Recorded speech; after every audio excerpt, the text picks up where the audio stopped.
महाशिवरात्रि की शाम अत्यंत पवित्र और आध्यात्मिक ऊर्जा से भरी मानी जाती है।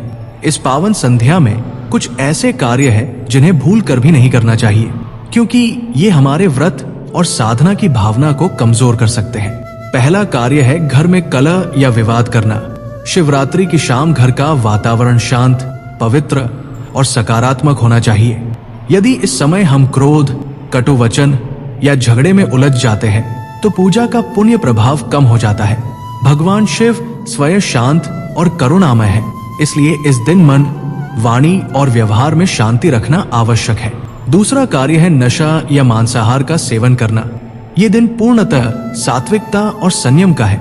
घर में शराब, सिगरेट या मांसाहार का सेवन करना इस पावन पर्व की मर्यादा के विरुद्ध माना जाता है। शिवरात्रि पर उपवास और सात्विक भोजन आत्मशुद्धि का माध्यम है, इसलिए शरीर और मन दोनों को पवित्र रखना चाहिए। तीसरा कार्य है पूजा के समय लापरवाही या आलस्य दिखाना। कई लोग केवल औपचारिकता निभाने के लिए पूजा कर लेते हैं, लेकिन इस दिन सच्चे मन से ध्यान, मंत्र जप और आराधना करना आवश्यक है।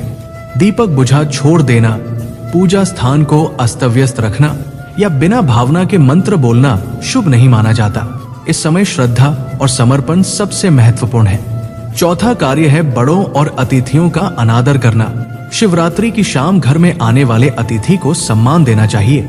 माता पिता और गुरुजनों का आशीर्वाद लेना अत्यंत फलदायी होता है।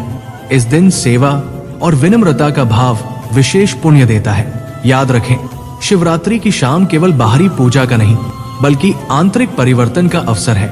जब घर में शांति, सात्विकता और श्रद्धा बनी रहती है, तभी भगवान शिव की कृपा सहज रूप से प्राप्त होती है। इसलिए इस पावन अवसर पर इन 4 बातों का विशेष ध्यान रखें और अपने घर को आध्यात्मिक ऊर्जा से भर दें। दोस्तों, आपको मेरे विचार अच्छे लगे हो तो कमेंट में ये जरूर लिखें। राधे राधे, धन्यवाद।